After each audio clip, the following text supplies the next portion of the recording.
Hi everyone, this is C A Aman Saxena. ये मेरी third video है और फिर से ये वीडियो उन लोगों के लिए है जो कमोडिटीज़ में ट्रेड करना चाहते हैं, जिन्होंने कमोडिटीज़ में ट्रेड करना अभी अभी स्टार्ट करा है या स्टार्ट करने का सोच रहे हैं। सो गाइज़, पिछली वीडियोस में हमने ये समझा था कि कैसे अमेरिकन इकोनॉमिक रिपोर्ट्स एमसीएक्स पर ट्रेड होने वाली कमोडिटीज़ का प्राइस अफेक्ट करते हैं। आज हम बात करेंगे उस एक रिपोर्ट का जिसका इंतज़ार क्रूड ऑयल में ट्रेड करने वाले सभी लोगों को हर हफ्ते होता है।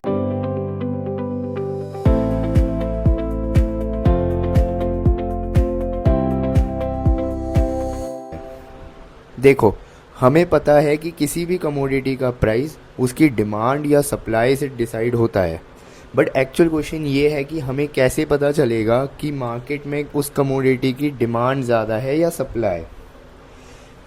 और इस क्वेश्चन का आंसर हमें मिलता है यूएस इन्वेंट्री रिपोर्ट से। यूएस इन्वेंट्री रिपोर्ट हमें ये बताती है कि यूएस स्टोरेज फैसिलिटीज़ में क्रूड ऑयल का लेवल क्या है और वो लेवल पिछले हफ्ते के लेवल से बढ़ा है या घटा है। देखो, अगर यूएस इन्वेंट्री रिपोर्ट में क्रूड ऑयल का लेवल पिछले हफ्ते से ज़्यादा है तो इसका मतलब ये है कि मार्केट में क्रूड ऑयल की डिमांड घटी है, सप्लाई ज़्यादा है, जिससे आप ये इंडिकेशन लगा सकते हो कि आने वाले कुछ दिनों में क्रूड ऑयल का प्राइस गिर सकता है।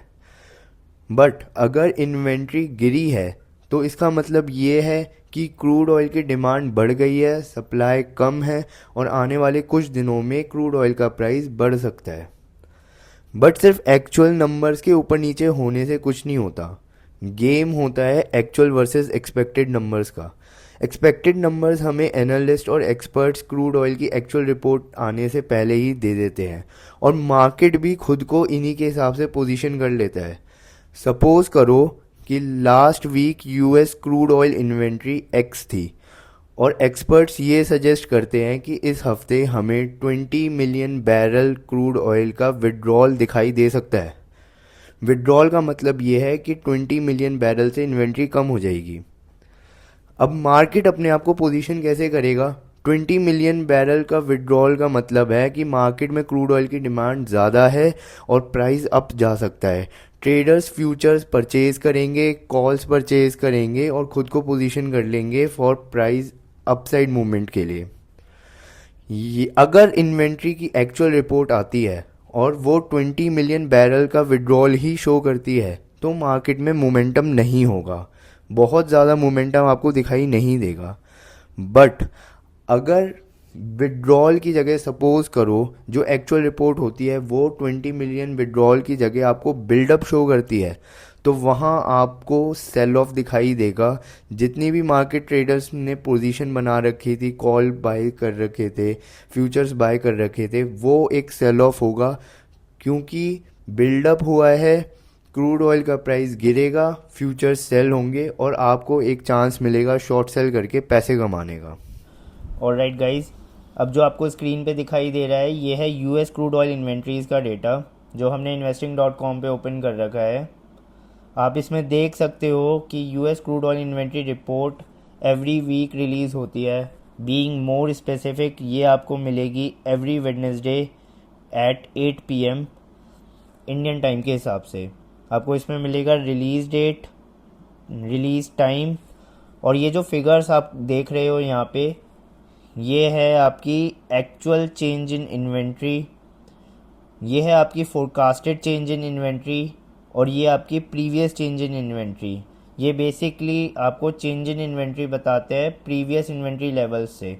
जो आपके इन्वेंट्री लेवल्स जुलाई 22 2026 को होंगे उनसे आपका एक्चुअल चेंज इन्वेंट्री में क्या हुआ है वो आपको जुलाई 29 2026 पे रिफ्लेक्ट करेंगे। लेटेस्ट रिपोर्ट अगर हम देखेंगे जुलाई 29 2026 की तो आपको यहाँ दिखाई देगा कि फोरकास्टेड चेंज इन इन्वेंट्री था 0.700 मिलियन बैरल्स का। मतलब पिछले इन्वेंट्री लेवल्स से एक्सपर्ट्स ने ये सजेस्ट किया था कि 0.700 मिलियंस का बिल्डअप हमें यहाँ पे दिखाई देगा। बट एक्चुअल में हुआ क्या? एक्चुअल में हमें दिखा 7.67 मिलियन का विड्रॉल। यानी मार्केट एक्सपेक्ट कर रही थी कि इन्वेंट्री बढ़ेगी लेकिन एक्चुअल आया विड्रॉल। मार्केट बिल्ड एक्सपेक्ट कर रही थी और रिपोर्ट में आया ह्यूज ड्रॉ। इसको कहते हैं पॉजिटिव सरप्राइज। ये इंडिकेट करता है कि मार्केट में क्रूड ऑयल की डिमांड काफ़ी हाई है, जिससे आप ये इंडिकेशन लगा सकते हो कि आने वाले टाइम में क्रूड ऑयल का प्राइस बढ़ सकता है। मार्केट न्यूज़ पर नहीं, हमेशा सरप्राइज़ पे रिएक्ट करती है। अगर सब लोग पहले से ही बिल्ड एक्सपेक्ट करके बैठे थे तो उनकी पोजीशनिंग भी उसी हिसाब से होगी। 0.700 मिलियन बैरल्स का बिल्ड एक्सपेक्ट करना, इसका मतलब ये है लोगों ने फ्यूचर्स सेल कर रखे होंगे, पुट ऑप्शंस खरीदे होंगे। जैसे ही एक्चुअल रिपोर्ट में इतना बड़ा विड्रॉल आया, ट्रेडर्स को अपनी पोजीशन बदलनी पड़ी। ट्रेडर्स को बाय करना पड़ा क्रूड ऑयल फ्यूचर्स और कॉल ऑप्शंस खरीदने पड़े, जिसकी वजह से आपको क्रूड ऑयल मार्केट में मोमेंटम दिखाई देगी। अब आते हैं तीसरे कॉलम पे। मेरे हिसाब से ये रिपोर्ट का सबसे अंडररेटेड कॉलम है। ये हमें बताता है कि पिछले हफ्ते क्या हुआ। यहाँ पे प्रीवियस था 2.010 मिलियन का बिल्ड, यानी पिछले हफ्ते इन्वेंट्री बढ़ी थी और इस हफ्ते 7.167 का विड्रॉल हमें दिखाई दिया। मतलब सिर्फ ड्रॉ ही नहीं आया बल्कि मार्केट का बिहेवियर भी बदल गया। इसीलिए प्रोफेशनल्स सिर्फ एक रिपोर्ट नहीं देखते, वो ट्रेंड देखते हैं।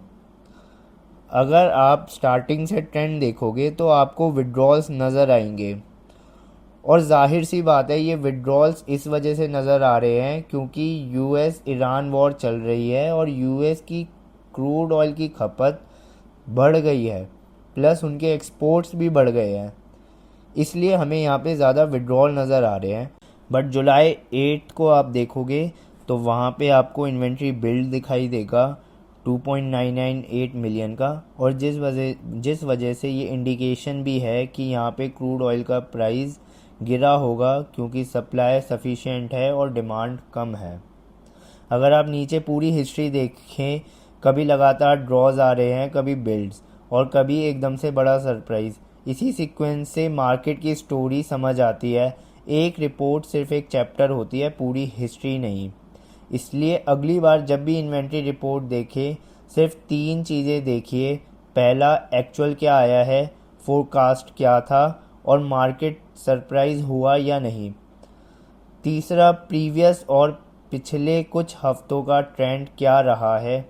अगर आप ये तीनों कॉलम्स पढ़ना सीख गए तो इन्वेंट्री रिपोर्ट आपके लिए सिर्फ नंबर्स की टेबल रह जाएगी, बल्कि डिमांड और सप्लाई की पूरी कहानी बन जाएगी। गाइस, ऐसे ही सिमिलर वे में नेचुरल गैस की भी इन्वेंट्री रिपोर्ट्स रिलीज़ होती हैं और आप उनको भी एनालाइज करके अपने ट्रेड सेटअप कर सकते हैं। बट एक बात ध्यान रखना कि नेचुरल गैस में वेदर फोरकास्ट भी काफ़ी इंपॉर्टेंट रोल प्ले करता है। वेदर फोरकास्ट की reports and news natural gas को काफ़ी इम्पैक्ट करती है। सर्दियों में नेचुरल गैस को एक हीटिंग गैस की तरह लिया जाता है और उसकी डिमांड और सप्लाई भी उसी हिसाब से डिसाइड होती है। गर्मियों में नेचुरल गैस को एज फ्यूल यूज़ किया जाता है इलेक्ट्रिसिटी जनरेट करने के लिए, और उसकी डिमांड एंड सप्लाई भी उसी हिसाब से कैलकुलेट होती है। तो सिर्फ इन्वेंट्री रिपोर्ट देखना काफ़ी नहीं है, उस केस में आपको वेदर रिपोर्ट भी देखनी पड़ेगी और उसी हिसाब से आपको ट्रेड सेटअप करना पड़ेगा। गाइस, अगर आपको ये वीडियो इन्फॉर्मेटिव लगी है तो प्लीज़ सब्सक्राइब माय चैनल। आगे ऐसी और वीडियोस लाता रहूँगा मैं। कमोडिटीज़ पे कोशिश करेंगे कुछ शेयर्स के फंडामेंटल एनालिसिस करें और देखें कि उनमें कोई ट्रेड बन रहा है या नहीं। Till then, good bye, see you in the next video.